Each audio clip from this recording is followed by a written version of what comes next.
What up, you geeks? I'm back at it again. It's me, Jason Filthy Jones, bringing you another Let's Get Geek, of course, about that marvelous, fabulous show, like always, that's about to be over.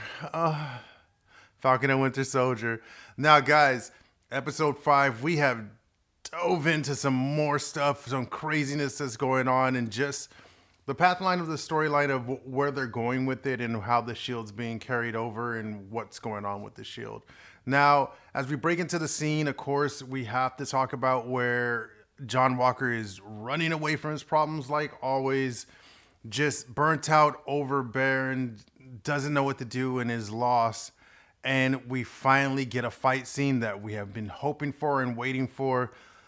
Sam and Bucky have came for the shield, and boy, do they want it back, and they know they have to take it back, as John Walker does not want the shield ripped from his claws because he is the new Captain America, and he believes he is righteous enough to be the next Captain America. He should be the one to carry on the mantle. But not understanding the devastation that he's done by killing Miko with this shield. He's brought in more attention to the Flag Smasher. He's brought in more people to understanding the beliefs of the Flag Smashers in the one world.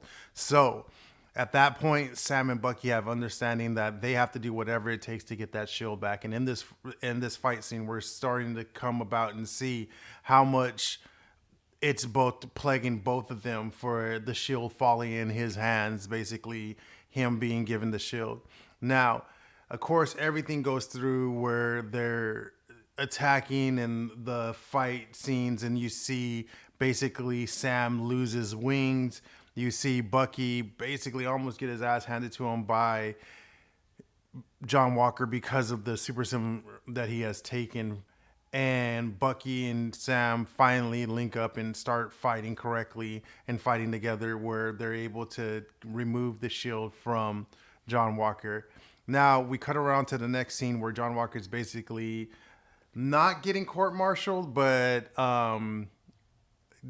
damn near close to it. He's losing everything: his benefits, his honor, his status, the Captain America status, all that. It's being wiped clean, and he's being basically thrown to the wayside. Now he's at the breaking point of just nowhere else to go. Who comes to see him but Contessa Valentina Algareta de la Fontana. Now, you want to call her Val for short, or don't really call her Val. Just say it in your head, but don't really call her. Just understand her name should be Val. Anyways, now there's a lot of people speaking of her as she is none other than Lady Hydra. She's also Agent 14. There's a lot of different ways, but because of understanding where this show is going and because of where I have a feeling they're going with John Walker, as we will speak about that in a second, I don't think she's Lady Hydra. Possibility she could, but I do have a feeling the way that they're trying to wrap up this show is they're trying to start the beginnings of bringing out the information about the Thunderbolts. I feel like she's going to be under General Thunderbolt and dealing with the Thunderbolt squad, and she's the person that's going to be building the Thunderbolt squad.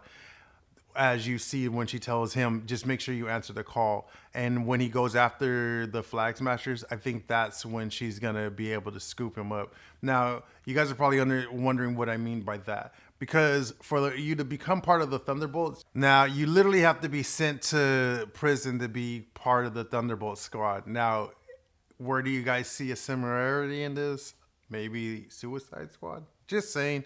But where Zemo's being sent is sent to the RAF. And now you guys know that General Thunderbolt is actually heading up the RAF over there. So I won't be surprised if there's a connection through that way. And that's where we're going to start to see where U.S. Agent will become part of basically the Thunderbolts. And as we speak about U.S. Agent, I'm pretty sure you guys saw at the end after the credit scenes, the post-credit scene that ends up where John Walker's doing a little DIY work, a little, handcrafting of a new shield where he's placing his Medal of Honors welded into the shield too.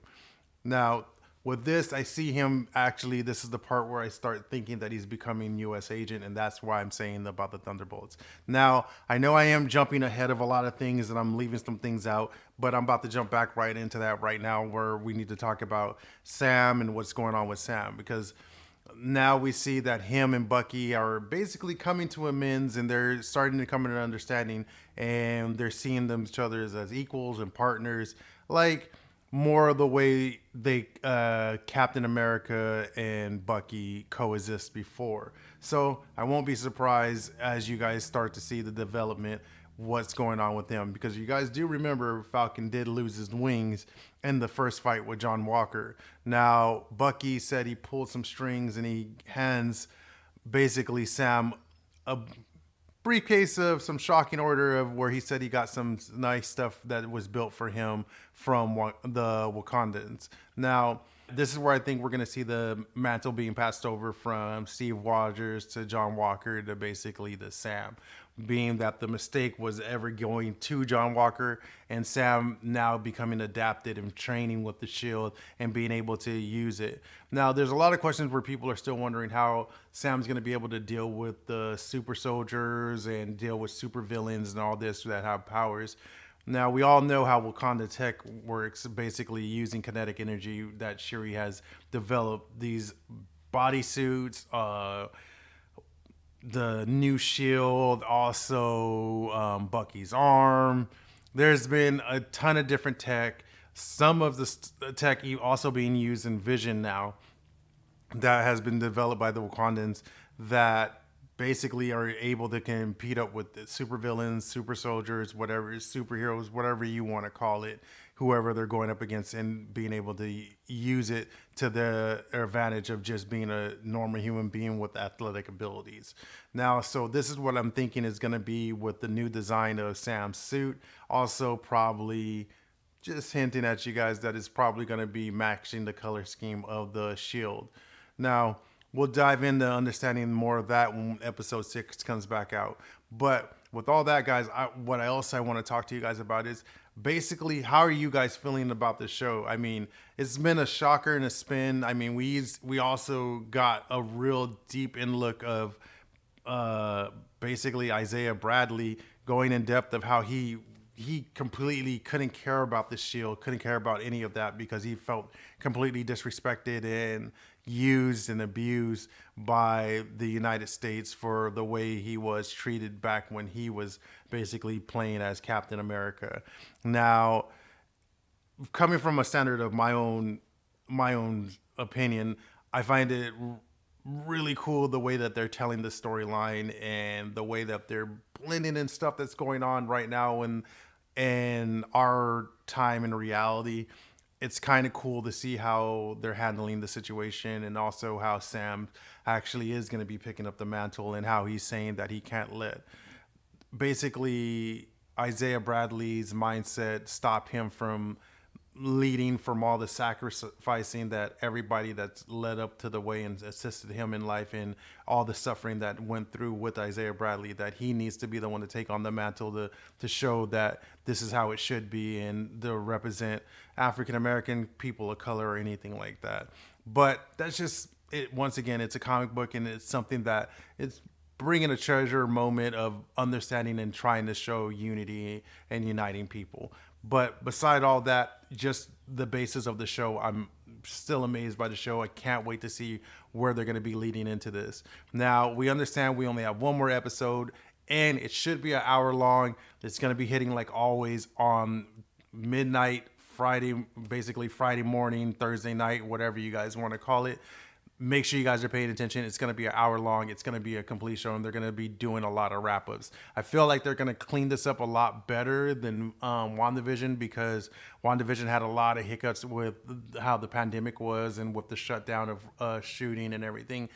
And with Falcon and Winter Soldier, they were able to pick it back up and do more edits because they had to concentrate it because of what the storyline was portraying at the beginning. Now, with all that being said, guys, can't wait to see what's going to happen. Cannot wait to see where we're going to get into with Loki. We have a little bit of time. We're going to be sitting and waiting for that. And if you guys haven't caught the Shang-Chi trailer, go check it out. It's on YouTube. It just dropped. It's a banger. Can't wait for that movie to come out and hit the scenes. Man, so much going on. So much stuff to get geeked. Hey, guys. And like always, Help your brother out, man. Hit that subscribe button, mash that like button. Let's get the filthy report out there. Share me if you can, dude. I need all the subscribers and all the love that I can get so we can start getting everybody geeked. I love getting geeked with you guys. And like always, guys, always remember, I'm always here for you. I am Jason Filthy Jones, always bringing you the dirtiest information with the cleanest style. Peace.